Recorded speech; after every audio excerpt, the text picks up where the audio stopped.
BBMP news 9ಗೆ ಸ್ವಾಗತ. ಮೊದಲಿಗೆ ಮುಖ್ಯಾಂಶಗಳು.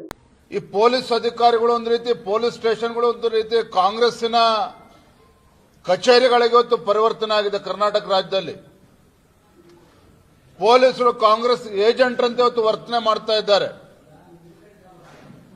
ಇದರ ಪರಿಣಾಮ ಸುಜಾತ ಮತ್ತು ಕುಟುಂಬದ ಸದಸ್ಯರನ್ನ ಅರೆಸ್ಟ್ ಮಾಡಿ ಹೋಗ್ತಕ್ಕಂಥ ಸಂದರ್ಭದಲ್ಲಿ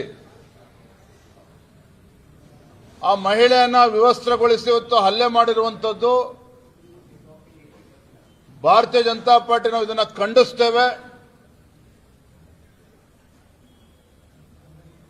ಇದನ್ನ ಮಾನ್ಯ ಗೃಹ ಸಚಿವರು ಇವತ್ತೇನಾರ ಕಾನೂನು ಸುವ್ಯವಸ್ಥೆ ಇವತ್ತು ಬದುಕಿದೆ ಅಂತ ಆದ್ರೆ, ಅಧಿಕಾರಿಗಳು ಇದ್ದಾರೆ ಅಂತ ಆದ್ರೆ, ಯಾರು ಅಯೋಗ್ಯವರ ಅಧಿಕಾರಿಗಳಿದ್ದಾರೆ ತದಕ್ಷಣ ಅವ್ರನ್ನ ಸಸ್ಪೆಂಡ್ ಮಾಡಬೇಕು.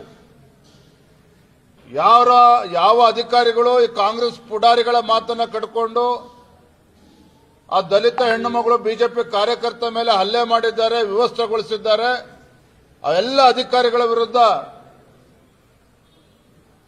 ಕ್ರಮನ ಕೈಗೊಳ್ಳಬೇಕು ಅಂತೇಳಿ ನಾನು ಆಗ್ರಹಪಡಿಸ್ತಾ ಇದ್ದೇನೆ.